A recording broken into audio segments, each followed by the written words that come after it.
us pray. Gracious Lord, we thank you for the beauty of this day and this worship setting that you have provided for us. We thank you for our friend Jonathan and what he brings to us. And we thank you for the devotion of the people of this parish to your word and to your truth, to your glory. Now we thank you for this food that you provided for us and for the intellectual gift that you're giving to us this morning. In Jesus' name, amen. Amen. Take it away, Jonathan. Okay. Last time, we left off with Isaac spared from being offered up as a sacrifice. What happens today will cover events during the rest of Isaac's life, although Isaac is actually a minor player in this part of the story. So, after Abraham offered a ram instead of his son Isaac, the angel of the Lord reiterated the promise, "I will indeed bless you, and I will make your offspring as numerous as the stars of heaven and as the sand that is on the seashore. And your offspring shall possess the gate of their enemies, and by your offspring shall all the nations of the earth gain blessings for themselves, because you have obeyed my voice." So the promise was for blessing, many descendants, and security. Not quite land, but the gate of your enemies here.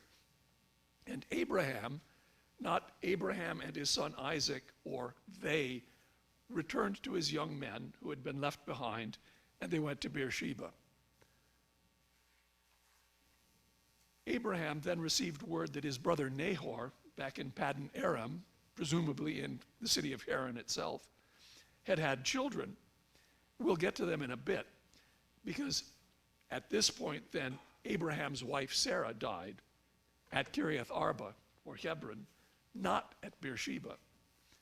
Abraham sat with the body and mourned and wept for her.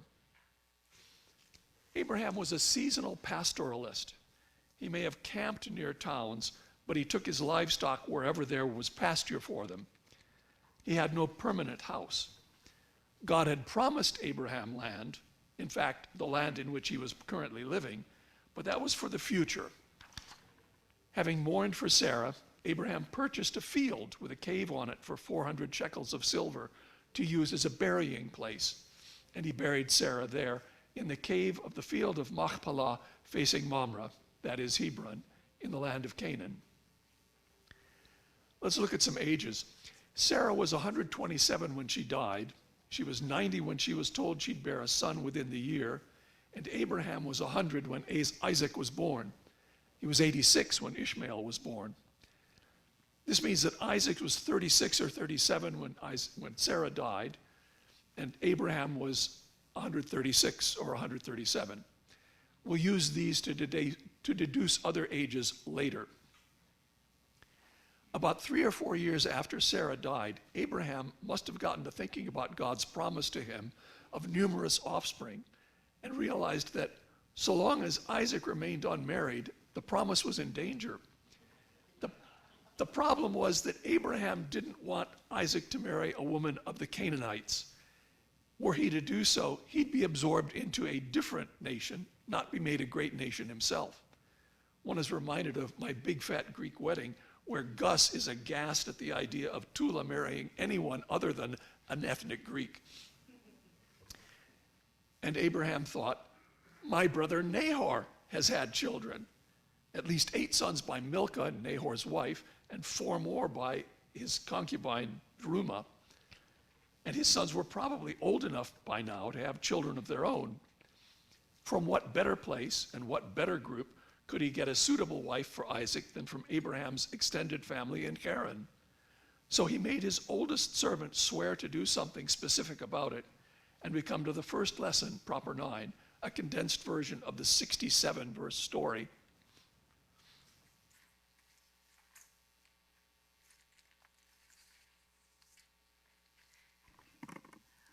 A reading from the book of Genesis. The servant said to Laban, I am Abraham's servant. The Lord has greatly blessed my master, and he has become wealthy. He has given him flocks and herds, silver and gold, male and female slaves, camels and donkeys. And Sarah, my master's wife, bore a son to my master when she was old, and he has given him all that he has. My master made me swear, saying, You shall not take a wife for my son from the daughters of the Canaanites, in whose land I live, but you shall go to my father's house, to my kindred, and get a wife for my son. I came today to the spring and said, O Lord, the God of my master Abraham, if now you will only make successful the way I am going, I'm standing here by the spring of water. Let the young woman who comes out to draw, to whom I say, Please give me a little water from your jar to drink, and who will say to me, Drink, and I will draw for your camels also.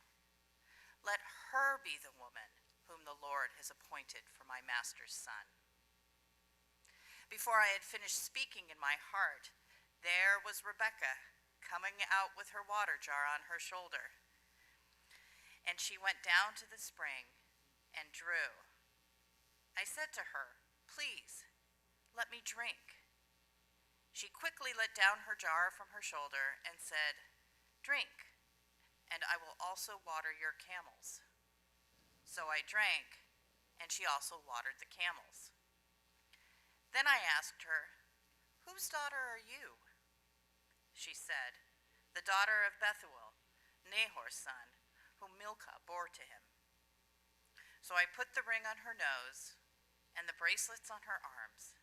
Then I bowed my head and worshipped the Lord, and blessed the Lord, the God of my master Abraham, who had led me by the right way to obtain the daughters of my master's kinsman for his son.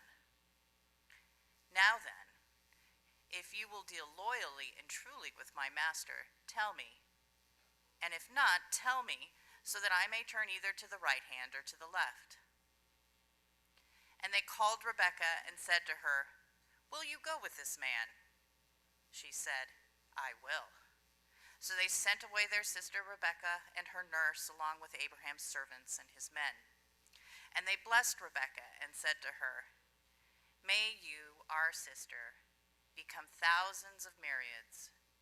May your offspring gain possession of the gates of their foes. Then Rebekah and her maids rose up, mounted the camels, and followed the man. Thus the servant took Rebekah and went his way. Now Isaac had come from Beer-lahai-roi and was settled in the Negeb. Isaac went out in the evening to walk in the field, and looking up, he saw camels coming. And Rebekah looked up, and when she saw Isaac, she slipped quickly from the camel and said to the servant, Who is the man over there walking in the field to meet me? The servant said, It is my master. So she took her veil and covered herself. And the servant told Isaac all the things that he had done. Then Isaac brought her into his mother Sarah's tent. He took Rebekah, and she became his wife, and he loved her. So Isaac was comforted after his mother's death. The word of the Lord. Thanks be to God.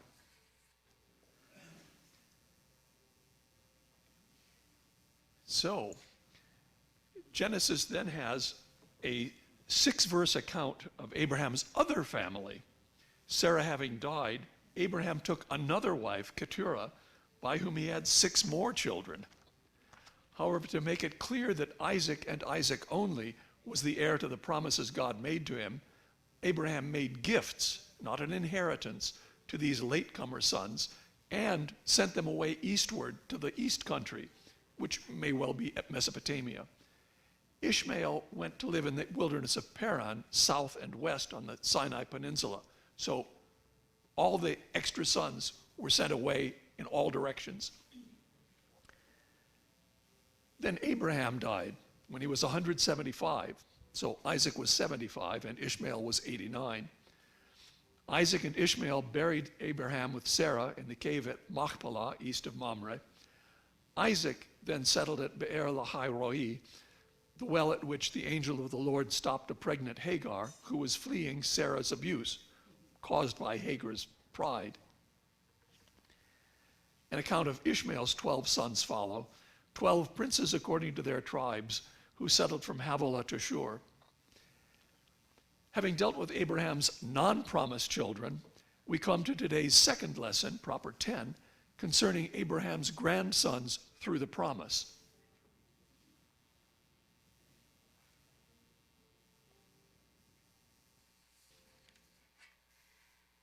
A reading from the book of Genesis. These are the descendants of Isaac, Abraham's son. Abraham was the father of Isaac, and Isaac was 40 years old when he married Rebekah, daughter of Bethuel, the Aramean of Paddan-aram, sister of Laban the Aramean. Isaac prayed to the Lord for his wife because she was barren, and the Lord granted his prayer, and his wife Rebekah conceived. The children struggled together with her, and she said, "If it is to be this way, why do I live?" So she went to inquire of the Lord, and the Lord said to her, "Two nations are in your womb, and two peoples born of you shall be divided. The one shall be stronger than the other. The elder shall serve the younger." When her time to give birth was at hand, there were twins in her womb.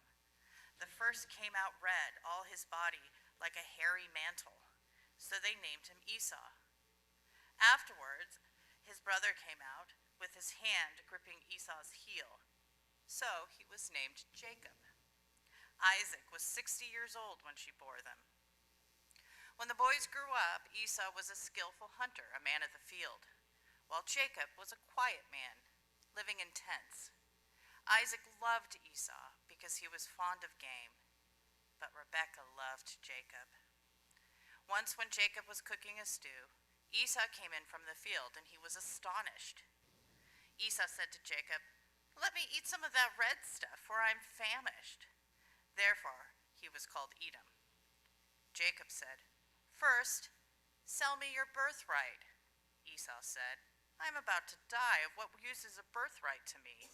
Jacob said, "Swear to me first." So he swore to him and sold his birthright to Jacob. Then Jacob gave Esau bread and lentil stew, and he ate and drank and rose and went his way.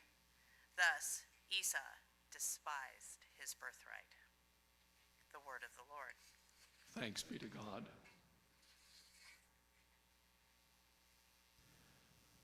So, just like Abraham and Sarah, his parents, Isaac and his wife had trouble procreating.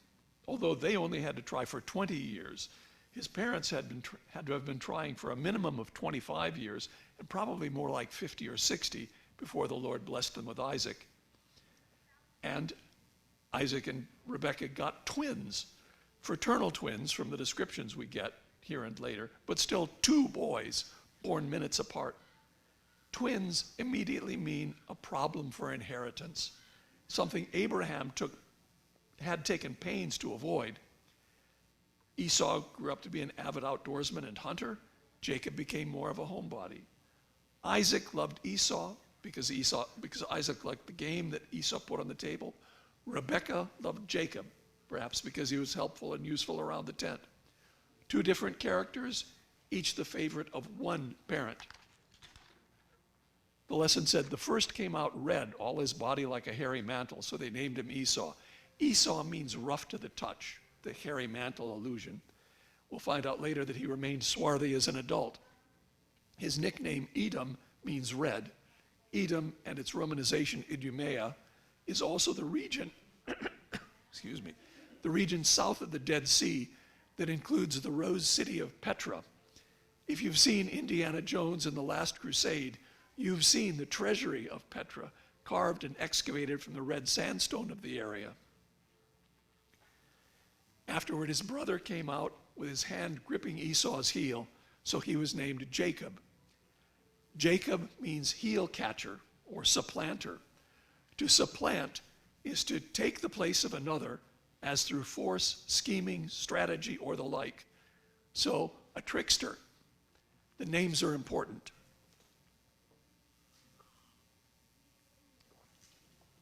Last time there was a story of Abraham with Sarah residing in Gerar as an alien. Abraham passed Sarah off as his sister, not wife, and King Abimelech of Gerar almost brought God's wrath on Abimelech and his people when the king took Sarah for his harem. Later, after Isaac was born and Sarah had Abraham drive Hagar and Ishmael away, Abimelech's servants seized a well that Abraham had dug. Abraham complained to King Abimelech, and the two swore an oath that the well belonged to Abraham. And this is one of several name stories for Beersheba. Need to say a bit about water. The region from the southern tip of the Dead Sea, westward and then southward, is desert. Most of the land bordering on that receives little rain. What brooks there are in the area are intermittent. Certainly in Abrahamic times, if you wanted water, you dug a well, and you guarded it jealously. Think of the scene in the film Lawrence of Arabia. Tafas, a Hazimi of the Beni Salim, is leading Major Lawrence, still in British uniform, to meet King Faisal. They come to a well in the middle of a vast desert plain. Tafas warns, "This is a Harith well." Sheriff Ali rides in on a camel. Tafas shoots at Ali with the pistol Lawrence has just given him, and Ali kills Tafas with a rifle shot. When Ali says that Tafas was nothing, and Lawrence asks, "Then why kill him?" Ali explains, "He was nothing. The well is everything, and it is mine." Water is a life and death, and sometimes a killing matter in the desert. Back to Isaac, Rebekah, and the twins.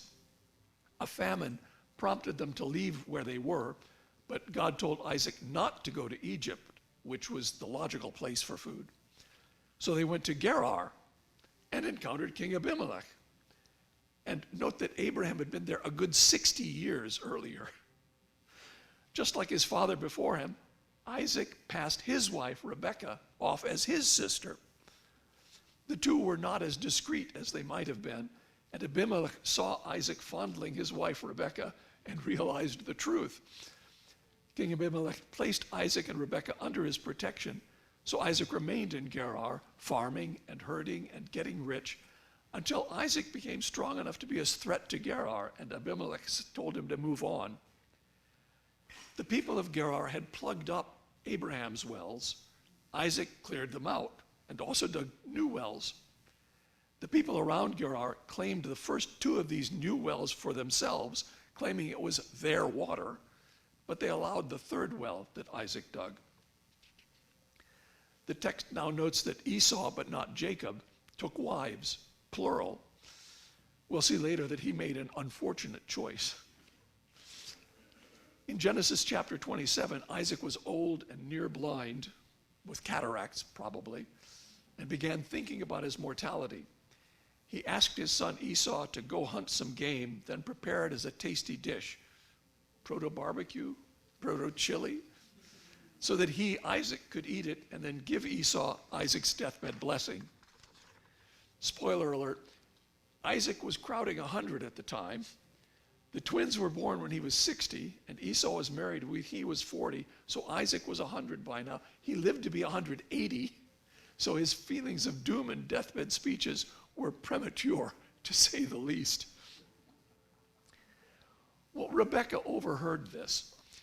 Just as several centuries later, Bathsheba wanted to ensure that her son Solomon would succeed David as king, Rebekah wanted her favorite son, Jacob, only minutes younger than his elder brother Esau, the firstborn, to receive the birthright blessing. Rebekah prepared a savory dish for Isaac with 2 kids she had Jacob bring her, put some of the fresh goat hide on Jacob's hands and the nape of his neck to simulate Esau's hairy body, and sent Jacob to Isaac with the food.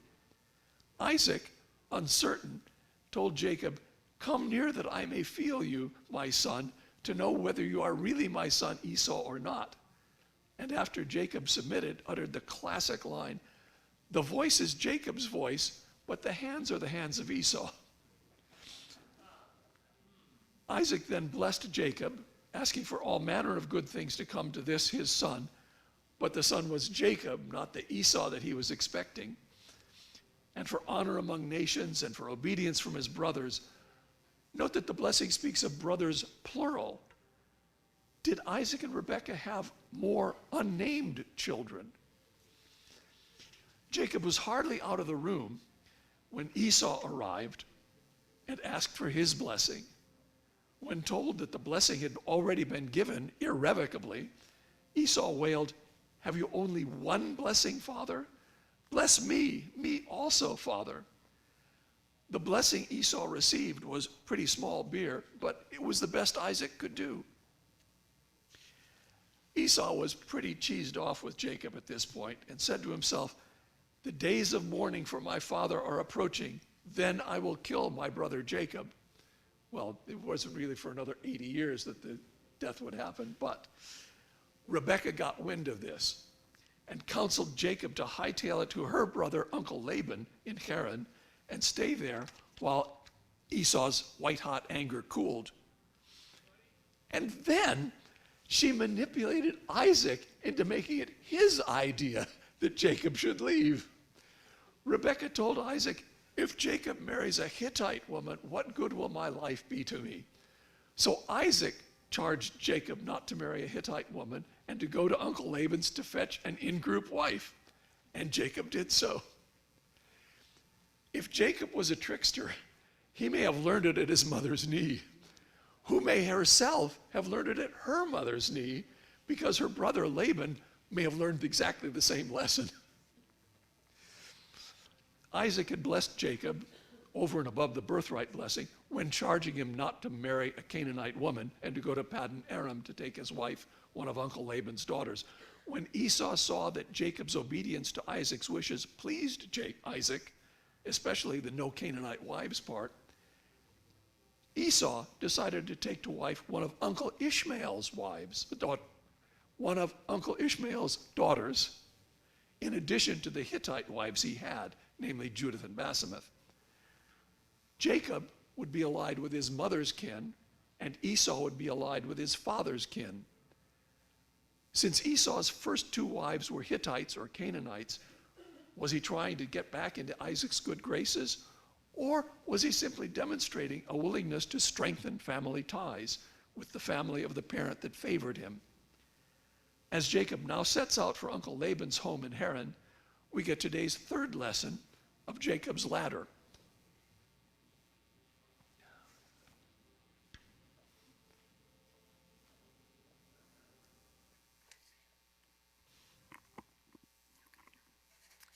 A reading from the book of Genesis. Jacob left Beersheba and went toward Haran. He came to a certain place and stayed there for the night because the sun had set. Taking one of the stones of the place, he put it under his head and lay down in that place. And he dreamed that there was a ladder set up on the earth, the top of it reaching to heaven, and the angels of God were ascending and descending on it. And the Lord stood beside him and said, "I am the Lord, the God of Abraham your father, and the God of Isaac. The land on which you lie I will give to you and to your offspring, and your offspring shall be like the dust of the earth, and you shall spread abroad to the west, and to the east, and to the north, and to the south. And all the families of the earth shall be blessed in you and in your offspring. Know that I am with you, and will keep you wherever you go, and will bring you back to this land. For I will not leave you until I have done what I have promised you." Then Jacob woke from his sleep and said, "Surely the Lord is in this place, and I did not know it." And he was afraid and said, "How awesome is this place!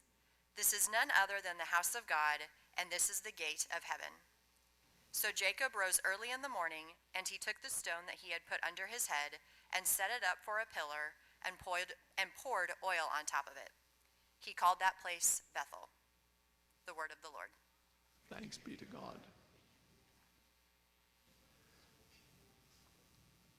So Jacob received or inherited the Abrahamic promise of land, descendants, and blessing.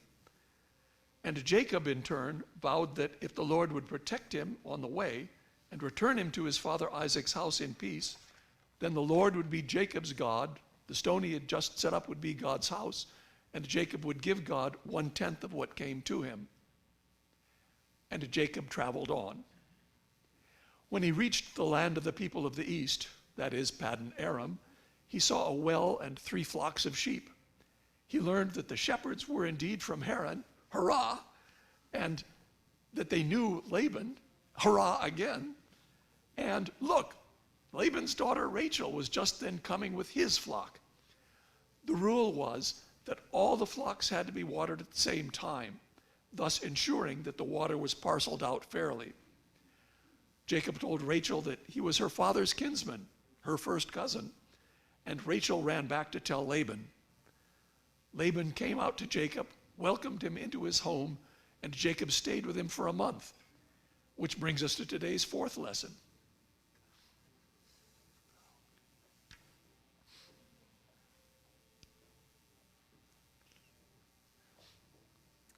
A reading from the book of Genesis. Laban said to Jacob, "Because you are my kinsman, should you therefore serve me for nothing? Tell me, what shall your wages be?" Now Laban had 2 daughters. The name of the elder was Leah, and the name of the younger was Rachel. Leah's eyes were lovely, and Rachel was graceful and beautiful. Jacob loved Rachel, so he said, "I will serve you 7 years for your younger daughter Rachel." Laban said, "It is better that I give her to you than that I should give her to any other man. Stay with me." So Jacob served 7 years for Rachel, and they seemed to him but a few days because of the love he had for her. Then Jacob said to Laban, "Give me my wife that I may go into her, for my time is completed." So Laban gathered together all the people of the place and made a feast. But in the evening he took his daughter Leah and brought her to Jacob, and he went into her. Laban gave his maid Zilpah to his daughter Leah to be her maid. When morning came, it was Leah, and Jacob said to Laban, "What is this you have done to me? Did I not serve with you for Rachel?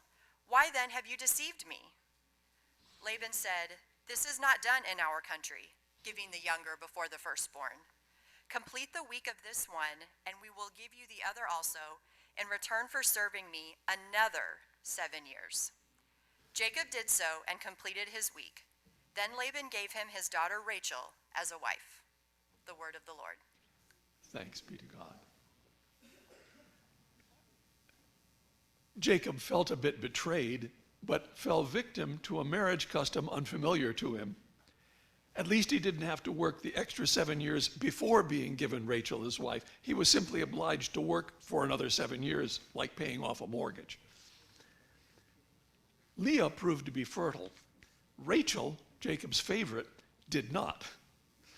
Leah bore Jacob 4 sons. Then Rachel gave Jacob her maid, Bilhah, just as Sarah gave Abraham her maid, Hagar. And Bilhah bore Jacob 2 sons. Then Leah gave Jacob her maid, Zilpah, who bore him 2 sons.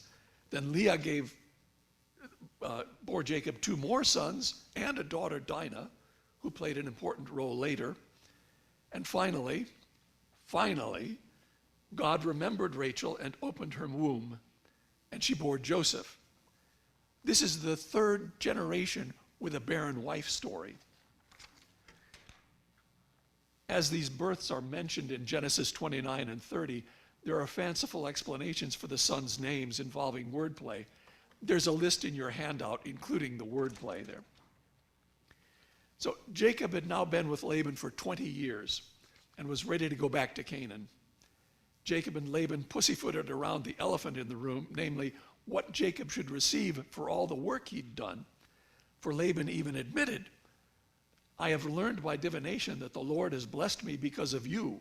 Name your wages, and I will give it." And Jacob had a tricky plan. Apparently, sheep in the area are primarily solid white, and goats are typically solid black. So Jacob said he'd take all the striped, speckled, and solid black sheep and all the striped and speckled goats. Laban readily agreed, but then removed all the goats that were speckled or spotted and all the black lambs from among the sheep, gave his sons charge of them, and sent them 3 days' journey away. Jacob then used a kind of sympathetic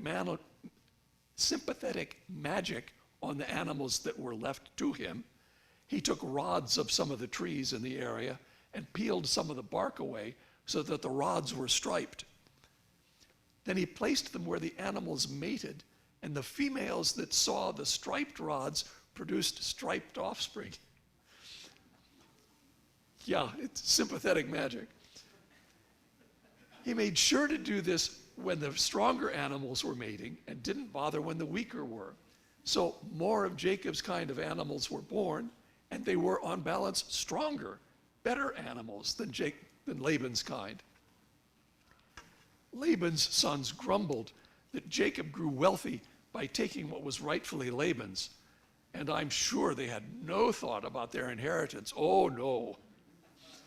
Laban himself seemed to be less enthusiastic about Jacob than before. Jacob wondered if it was time for him to do a bunk. God spoke to him and said, "Return to the land of your ancestors. I will be with you." Jacob called Rachel and Leah out to the field and had a family meeting, saying that he thought it was time for them to leave.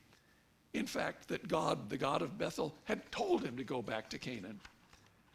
The sisters felt that Laban was treating them rather shabbily too, and told Jacob to do whatever God had told him to do. So Jacob sent his children and wives away, then drove off his livestock and carried off his possessions, quietly making a break for Canaan. He crossed the Euphrates and headed for the hill country of Gilead. Unknown to him, Rachel had taken Laban's household gods along with her. Remember, Haran was a polytheistic society. Laban was off sheep shearing and didn't find out that Jacob and family had left until 3 days later. So, taking his kinsfolk with him, which sounds like a punitive expedition to me, he took off after his nephew. The night before catching up to Jacob, God came to Laban in a dream and told him not to say anything to Jacob, good or bad. Laban overtook Jacob, berated Jacob for having left secretly. "I would have sent you away with mirth and songs and tambourine and lyre." And he berated him for having stolen Laban's household gods. Possession of the household gods ensured safety and prosperity and possibly the right of inheritance. So Laban was rightfully concerned about their theft.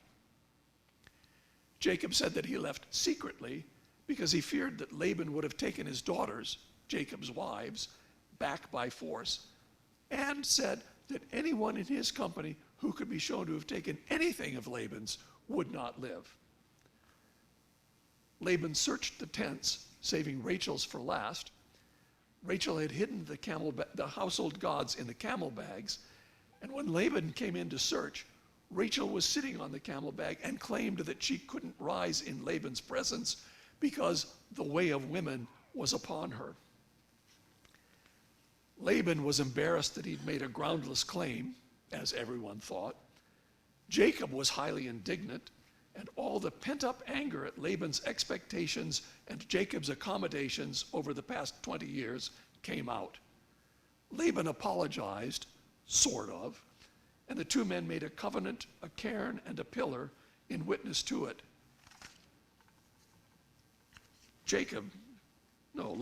Laban called the pillar Mizpah, which means watchpost, saying, "The Lord watch between you and me when we are absent one from the other."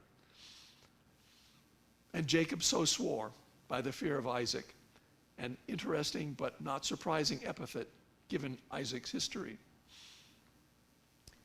After offering a sacrifice and throwing a dinner that evening, Laban rose early the next morning, kissed his daughters and his grandchildren, and departed for home. Jacob went on his way, and angels of God, Elohim, not Yahweh, met him. Although it had been 20 years since Jacob finagled the birthright from Esau, he was still uneasy about actually going home. He sent messengers to Esau in the land of Seir, the country of Edom, to say that he, Jacob, had lived with Uncle Laban as an alien. That is, he was only visiting, not moving there permanently, and had plenty of portable wealth, namely livestock and slaves. He was throwing his hat into the room, so to speak, to see how Esau would respond. Jacob was hoping that things could be smoothed over. He wanted a reconciliation, unlikely as that might be. When the messengers returned, they said, "We came to your brother Esau, and he's coming to meet you, and 400 men are with him." This sounded ominous to Jacob. The first thing he did was to divide the people and the livestock with him into two groups, figuring that if Esau came upon one group and destroyed it, the other might escape. Then Jacob prayed, saying, in effect, God, you told me to return to my country and my kindred, and you would do me good. Please deliver me from the hand of my brother Esau, because I greatly fear that he's going to slaughter us all. You said you'd do me good. Don't let this be the end of me. Then Jacob made a present, a bribe, for his brother Esau from his livestock, 5 droves of valuable animals. He put each drove in the charge of a servant and told them to walk the droves ahead with a goodish space between them. When they met Esau, they were to say, these belong to Jacob, who is making you a present of them, and he's following behind us. The bribes dispatched, Jacob spent the night in camp, and we come to today's 5th lesson, proper 13, concerning a restless night and a mysterious stranger.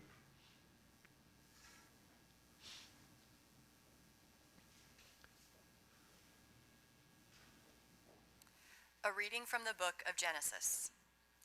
The same night Jacob got up and took his 2 wives, his 2 maids, and his 11 children, and crossed the ford of the Jabbok. He took them and sent them across the stream, and likewise everything that he had. Jacob was left alone, and a man wrestled with him until daybreak. When the man saw that he did not prevail against Jacob, he struck him on the hip socket, and Jacob's hip was put out of joint as he wrestled with him. Then he said, let me go, for the day is breaking. But Jacob said, I will not let you go unless you bless me. So he said to him, what is your name? And he said, Jacob. Then the man said, you shall no longer be called Jacob, but Israel, for you have striven with God and with humans, and have prevailed. Then Jacob asked him, please tell me your name. But he said, why is it that you ask my name? And there he blessed him. So Jacob called the place Peniel, saying, for I have seen God face to face, and yet my life is preserved. The sun rose upon him as he passed Peniel, limping because of his hip. The word of the Lord.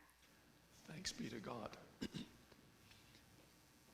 So Jacob received a new name, Israel, strength of God, or warrior of God, as another blessing, at a place called Peniel or Penuel, face of God. In the morning, Jacob saw Esau's company approaching, and his heart sank. He formed a procession of all the people in his company, Bilhah and Zilpah with their children, followed by Leah with her children, followed by Rachel. He then went in front of them towards Esau, making obeisance 7 times along the way. And then the surprise happened. Esau ran to meet him and embraced him and fell on his neck and kissed him, and they wept. It's not the reception Jacob expected, not with those 400 men accompanying Esau. Esau asked who all the people were, and Jacob introduced them. Esau asked about all the livestock he'd seen, and Jacob said it was to find favor with my lord Esau. Esau said that he was rich enough already, and that Jacob could keep the gift. But Jacob said, accept my present from my hand, for truly to see your face is like seeing the face of God, since you have received me with such favor. So Esau accepted it. And then Esau said, let us journey on our way, and I will go alongside you. Uh-oh. Jacob was immediately back on his guard and said, look, I have children with me, and the flocks and herds are nursing. We can't move very fast. You go on ahead, and I'll catch up to you in Seir, whence you've come. Esau countered, let me leave with you some of the people who are with me. And Jacob replied, too kind, I'm sure, but we'll find our own way, just the same. Esau went back to Seir, and Jacob the trickster stopped at Succoth, a few miles down the Jabbok, and built booths for the livestock. Okay, he did say they were nursing and couldn't be overdriven. But then he crossed the Jordan and camped outside Shechem. This does not sound like someone on his way to his brother's home in Seir. Jacob purchased the plot of ground on which he camped from the sons of Hamor, Shechem's father, and built an altar there, calling it El Elohe Israel, God, the God of Israel. You should note that Hamor means an ass or a donkey. Since treaties were often sealed by killing an ass, the people of Shechem were known as B'nai Hamor, sons of the ass, or sons of the covenant. Their god was Baal-berith, Lord of the covenant. Remember Leah's daughter Dinah, the only daughter named among Jacob's children. Dinah, whose name means justice, mark that well, caught the eye of Shechem, son of Hamor, the prince of the region. Completely smitten with her, Shechem took Dinah by force and asked Hamor to arrange for Jacob to give the girl as his wife. When Hamor came to Jacob, Jacob's sons were outraged at Dinah's treatment, and they appear to have taken over the negotiation. And remember, Reuben, the eldest, was only about 20, a time when passions run hot and dignity is important. The bride price they demanded was for all the men of Shechem to become circumcised. Hamor went back to the men of the city and said, look, all we have to do is be circumcised, and they'll let us marry their daughters, and we'll marry theirs, and then they'll blend in with us, and we'll end up with all their property and livestock. And the men agreed and went through with their procedure. On the third day after the procedure, Simeon and Levi, Jacob's number 2 and number 3 sons, 17, 18 years old, treacherously killed all the males of Shechem and plundered the city. Jacob was aghast and concerned for his safety, but the sons retorted, should our sister be treated like a whore? Did Dinah receive justice? God then told Jacob to settle at Bethel, where Jacob had had a dream of angels ascending and descending a ladder, from our third lesson today. When Jacob reached Bethel, God appeared to him again and repeated the Abrahamic covenant to him, this time adding that kings shall spring from you. Journeying from Bethel, Rachel went into childbirth some distance from Ephrath or Bethlehem. She named the child, Jacob's 12th son, Benoni, son of my sorrow, and died. But Jacob called the boy Benjamin, son of the right hand, or son of the south. Jacob came to his father Isaac at Mamre, or Kiriath Arba, that is Hebron, where Abraham and Isaac had resided as aliens. Now the days of Isaac were 180 years, and Isaac breathed his last. He died and was gathered to his people, old and full of days, and his sons Esau and Jacob buried him. So the two brothers, now 120 years old, were able to bury their father peaceably. And thus ends the story of Isaac. And Jacob's is mostly over, as the action now mostly shifts to his sons.